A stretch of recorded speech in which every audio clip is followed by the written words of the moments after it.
안녕하십니까. 살림하는 남자 김정호입니다. 이제 마지막 과목입니다. 사방공학. 사실 제가 석사학위를 사방공학으로 받았어요. 정근우 교수님한테 배웠습니다. 제대로 배웠죠. 우리나라에서 사방공학 그 최고의 권위자시죠. 1호 박사님이시고 성격도 되게 좋으세요. 인격적으로도 훌륭하시고요. 어쨌든 제가 좋은 분한테 배웠고요. 그래서 제대로 알고 있습니다. 이 사방공학 쪽은. 지금은 이제 사방협회가 아니고 이제 치산협회로 이렇게 불리고 있고요. 치산협회에서 이제 뭐 타당성 검토나 이런 것들을 하죠. 그리고 사방공학은요, 우리 그 산림 기사 시험에는 사방공학으로 나오고, 우리 산림 산업기사 보시는 분들 있죠. 산림 산업기사 보시는 분들, 산림 산업기사. 제가 요쯤에서 한 가지만 더 알려드릴게요. 그 산림 기사를 보시든 산림 산업 기사를 보시든 산림 산업 기사를 목표로 하셔도 그렇고 산림 기사를 목표로 하셔도 똑같습니다. 객관식을 지금은 이제 올해부터 CBT로 넘어가는데 CBT 이제 우리가 누르는 거죠. 근데 CBT가 아닌 경우 오전에 기사 시험, 오후에 산업 기사 시험 이렇게 돼 있어요. 그러면 이제 오전, 오후 시험을 저는 다 봐라 이렇게 말씀드려요. 그리고 CBT로 해서 시험을 보셔도 마찬가지입니다. 두 개를 다 응시하시는 게 좋아요. 왜냐면 실전 시험보다 더 좋은 공부 방법은 없어요. 그래서 지금 이제 올해부터 이제 산림 기사 시험도 1차는 CBT 시험이 3회 중에 아마 1회 정도는 CBT 시험으로 보는 걸로 알고 있어요.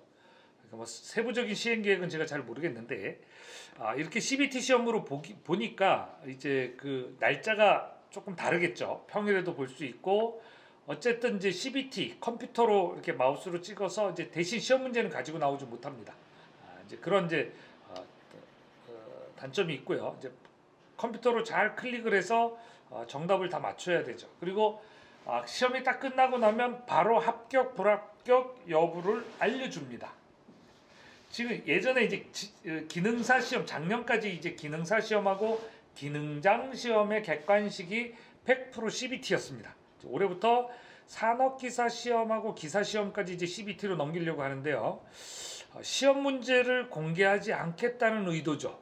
근데 사실 출제자 입장에서는 조금 편할 수 있겠지만 시험 문제를 공개하지 않는 것은 문제가 있다라고 보여져요. 국가기술시험에서. 왜냐하면 시험 문제가 틀리게 출제되는 경우가 있단 말이죠. 간혹 이제 그런 부분들이 묻혀버린다는 거예요.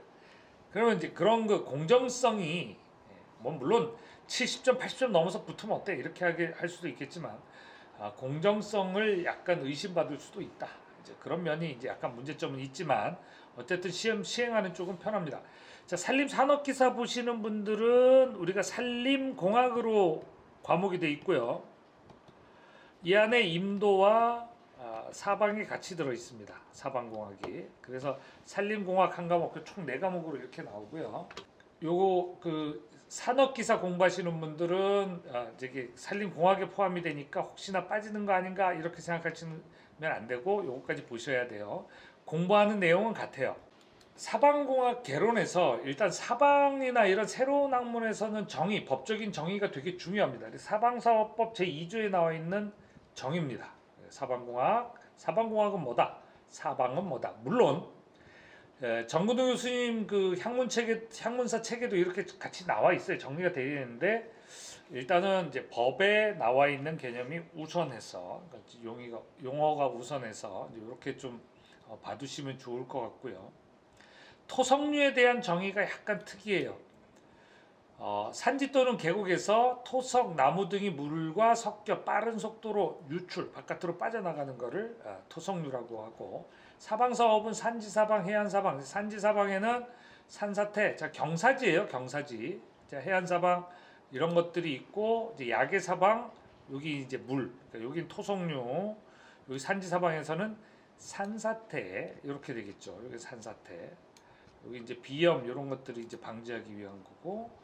이제 나머지는 읽어보시고요. 자, 사방 사업의 공종들은 다양하게 많이 있지만 요 정도가 일단 기본적인 공법이에요. 그래서 이 공법 자체가 우리가 임도공학도 마찬가지입니다. 임도공학에서는 노선을 어떻게 닦을 거고 그 노선 양쪽으로 훼손되는 지형들을 어떻게 복원을 하고 거기에 물길을 어떻게 내고 배수 체계를 어떻게 잡고 자 곡선은 어떻게 따서 차가 무리 없이 지나가느냐 이거지만 그래서 일단은 노선이 우선이고 그 다음이 구조물이지만 실제로 보면 구조물이 상당히 중요하죠. 자 그렇게 해서 임도에서 주로 쓰여지는 공종들은 요 산지 사방의 공종들이 대체로 많습니다. 그리고 요 야계 사방은 일단 그 계류에서 이루어지는 거고요. 이제 해안 사방 공종들, 요 조경 사방은 일단 경관미를 필요로 하는 사명과 생활 주변에 쓰인다라고 임업토목공학 책에 나와 있죠. 그 예방 사방에 이제 종류가 있는데 이제 여기는 붕괴 우려가 있는 사면 이렇게 했는데 실제로는 요 공정들이 거의 다고요. 요거는 이제 상황에 따라 맞춰 가지고 하는 겁니다. 자, 모함의 종류 가끔 시험에 나옵니다. 화성암, 수성암, 변성암. 수성암은 퇴적암이라고도 합니다. 자, 토성은요 주관식으로도 나옵니다. 주관식으로도 나오고 주로 우리는 이렇게 지금 이제 성분에 따라서 이렇게 나눠놨지만 여기 보시면 뭐예요? 모래가 촉감만 있다. 이거는 촉감법에 의한 분류다. 이렇게 보시면 돼요. 촉감법에 의한 분류. 그래서 우리가 시험 기준으로 할 때 우리 주관식까지 외우면 좋은데 자 모래가 3분의 2 이상이면 사토. 자, 점토가 거의 안 느껴지죠. 점토가 50% 이상이면 식토. 그리고 여기 식양토는 모래가 촉감 이렇게 있고 자 대부분이 점토. 자, 그리고 양토가 모래가 3분의 1 이하, 점토가 26%. 자, 그러니까 이 정도예요. 그래서 요거 주관식으로도 나옵니다. 촉감법에 의한 분류. 요 성분은 이렇게 된다는 거죠. 요거는 체가름해서 이렇게 구분하는 거예요. 체가름해서. 그래서 체를 어떻게 갈라요? 여기 시브 넘버 325번, 270번 이러면 여기 밑에가 뭐예요? 마이크로미터. 그럼 2000 마이크로미터 얼마예요? 네, 2mm. 그러니까 자갈은 2mm 이상이면 자갈이다. 그리고 점토는 0.02 mm 이하면 뭐예요? 여기 밀리미터, 여기 나노미터. 그래서 여기는 클레이, 점토로 이렇게 분류를 합니다. 그래서 여기 이제 0.05가 이제 모래, 요 이상이 참 제가 잠깐 말씀을 잘못 드린 것 같군요. 자갈. 요 사이 0.05부터 요 사이가 이제 모래가 되는 겁니다. 샌드. 그래서 샌드, 실트, 클레이, 샌드, 실트, 클레이가 0.002, 0.05, 2 이렇게 해서 그냥 두 개만 기억하시면 돼요. 0.002, 0.05. 자, 이게 농무성에 따른 농무성에서 미국 농무성에서 분류하는 거고 공학적으로 분류하는 데는 0.002, 0.02 그리고 2mm 이렇게 분류하기도 합니다. 뭐 그런 것까지 아실 필요는 없을 것 같고 요 체남바까지 알아야 되냐면 아예 모르셔도 돼요.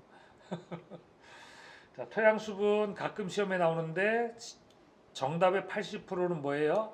모세관수. 모세관수는 토양 안에 있는 모세관, 털처럼 가느다란 털모 가늘새, 털처럼 가느다란 관, 물이 담겨 있을 수 있는 그게 이제 모세관수고요.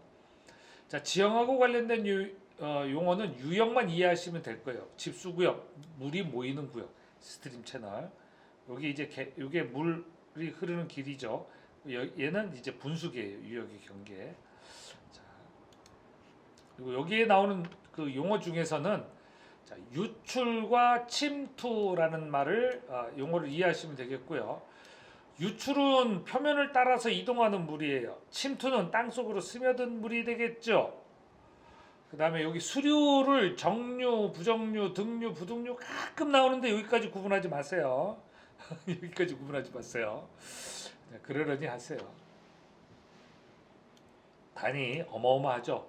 385, 425, 11771 이만큼씩 여기는 증발, 여기는 강수로 떨어지는 양이에요. 증발, 강수. 증발량이 더 많네요. 강수하고 균형은 어차피 이루어집니다. 자, 산림이 물의 순환에 미치는 영향, 얘는 좀 읽어보세요. 객관식 주문에 지문에 종종 나오고요. 자, 우리가 강수 관련해서 꼭 알아야 되는 이 용어가 있는데 얘는 이게 뭐냐 하고 시험에는 안 나와요. 이게 뭐냐 하고 시험에는 안 나오는데 이 단어를 이해 못하면 그 사방과학 책 절반쯤은 눈을 감고 보시는 거라고 보면 돼요. 강우 강도 비의 세기. 이제 강우 강도 어떻게 내냐면 그 홍수 도달 시간을 이용한 합리식으로 계산합니다. 홍수 도달 시간과 그 합리식으로. 그래서 홍수 도달 시간을 이용해서 이 그 일평균 강우량 우린 요게 나와요. 얘를 강우 강도로 환산하는데 뭐가 필요하냐면 홍수 도달 시간이 필요로 해요. 그럼 요 강우 강도가 단위가 HR분의 mm으로 돼 있다고 시우량하고 같냐? 아닙니다. 아니에요. 강수 도달 시간이 뭐냐면 이거예요. 여기서 여기 떨어진 물과 여기 떨어진 물과 여기 떨어진 물이 평균적으로 여기를 통과하게 되는 시간, 평균 시간 전 유역에서 이걸 강수 도달 시간이라고 해요. 그러니까 경사도나 지역이나 뭐 이거에 따라서 다 달라지겠죠. 강수 도달 시간. 그래서 이 강수 도달 시간은 경험식으로 내요. 기사 시험을 위해서는 모른 척 하시면 되고 기술사 시험 보실 분들은 아셔야 되고 실무하실 때도 아셔야 돼요. 왜냐하면 합리식으로 홍수 유출량을 구해야 되는데 요 홍수 도달 시간 모르면 계산하기 어렵죠. 우리는 산림과학원에서 SCS 레그식을 이제 제안했기 때문에 그걸 쓰고요. 자, 그리고 나서 최대 홍수유량 되게 중요합니다. 자, TSM법 한번 봐두시고 뭐 이게 별거 아니에요. 자, 면적으로 가중 평균한 유역의 평균 강우량이에요. 그죠? 얘는 그냥 강우량 단순 나눈 거고 여기도 등우량 성법도 이제 가중 평균은 아니고 이제 등우량 선을 따라서 평균 지배권법 이런 것들이 있고요. 뒤에서는 이렇게 격자로 다 나눠가지고 이 안에 합니다. 추국이에요. 추국이. 여기 추구기를 등고선의 등우선으로 만든 거예요. 그러니까 강우 강도란 특정한 지점에 내리는 비의 세기를 얘기하는데 우리는 뭘로 계산한다? SCS 레그식. 시험에 안 나온다. 안타깝죠. 근데 그 산림기사 붙으신 다음에 이제 산림기사 실무하셔야 되잖아요. 이제 이거 쓰셔야 돼요. 이거 미국 농무성 토양보존청에서 제시한 식입니다. 사방댐 설계에 주로 SCS 레그식을 사용합니다. 홍수량에 대한 개념 알아두시면 좋고, 그래서 평균 강우 강도, 유효 강우 강도, 유수의 최대 홍수 유출량 이거 실제로 쓰이는 공식들이라서 제가 꺼내놨고요. 최종적으로 요 단계 거쳐서 이렇게 계산할 수 있어야 되겠죠. 우리 시험엔 여기까지 안 나와요. 우리 시험은 그냥 요것만 알면 돼요. 우리 시험은 요것만 알면 돼요. 그죠? 근데 왜 위에 것까지 써놨냐고요? 머리 아프게? 실무 안 하실 거예요? 산림기사 따고 나면? 우리 현실과 유리된 교육을 뭐 기사 자격증에도 이렇게 하는데 사실 좀 바뀌어야 되죠, 제도가. 이런 거 자꾸 시험에 내면 안 되고 이런 거 시험에 내면 안 돼요. 요건 시험에 내도 되는데 이런 거 자꾸 시험에 내면 안 돼요. 근데 어쩌다 한 번씩 나와요. 그래서 최대 홍수 유출량은 이런 네 가지 방법으로 구할 수 있습니다. 합리식법, 시유량법, 비유량법, 홍수의 흔적법인데 비유량은 이렇게 비유량을 구하니까 어떻게 돼요? 예전에는 이걸 썼어요. 근데 어떤 단점이 있어요, 이래서. 그래서 지금은 합리식을 씁니다. 근데 합리식은 어떻게 한다고요? SCS 레그식을 적용해서 홍수 도달 시간 계산하고 홍수량 계산을 하는 절차가 뒤에 이렇게 나와 있죠. 이렇게 평균 강강도, 유효 강강도 구하고 유수의 대상 수량, 최대 홍수 유출량을 최종적으로 구합니다. 요약 너무 잘해놨죠? 제가 봐도 잘해놨어요. 지도 교수님이 칭찬 좀 해주실래나? 안 보여드렸어요. 학교 나온 지 한참 돼서. 그리고 이런 6억의 수라는 개념은 뭐냐면 여기 이제 여기 유거 개수, 여기 유출 개수 C가 있죠, 그죠? 이게 뭐냐면 황폐가 심한 민둥산 1.0 1의 비가 떨어지면 1만큼 다 유출이 된다는 얘기예요. 민둥산에는 땅에 흡수가 안 되고 그냥 100%다 흘러내려간다. 그러니까 여기 1에 그러니까 100의 비가 온다면 35가 흘러내려간다. 양호한 산지에서는. 나머지는 어떻게 돼요? 65는 침투된다. 이렇게 보시면 되고요. 침식 종류, 물침식, 중력침식, 침강침식, 바람침식 이런 것들이 있는데 시험은 얘만 나와요. 딴 거 안 나와요. 우수침식 뭐 요거. 그래서 우면산 누구야? 우면산이 누구 때문에 뭐 때문에 우면산에서 산사태가 났어요? 우면산에서 왜 토성류가 일어났어요? 비 때문에, 빗물 침식 때문에. 그래서 우면산 누구야? 빗물 때문에. 우격 침식, 비가 때려서 면상 침식, 빗물이 얇게 펴지는 거. 평면처럼. 누구 이제 눈물 자국, 구곡 깊게 패이는 거. 그래서 구곡 침식에는 심토라는 말이 있습니다. 자, 산지 침식은 정상 침식과 가속 침식이 있는데 가속 침식은 집중호우 또는 산림 황폐로 이어난 침식을 가속 침식이라고 합니다. 물에 의한 침식, 자 우면산 누구야고요. 영어로는 자, 붕괴 유형, 붕괴형, 유동형 이렇게 구분해 줄 수 있고요.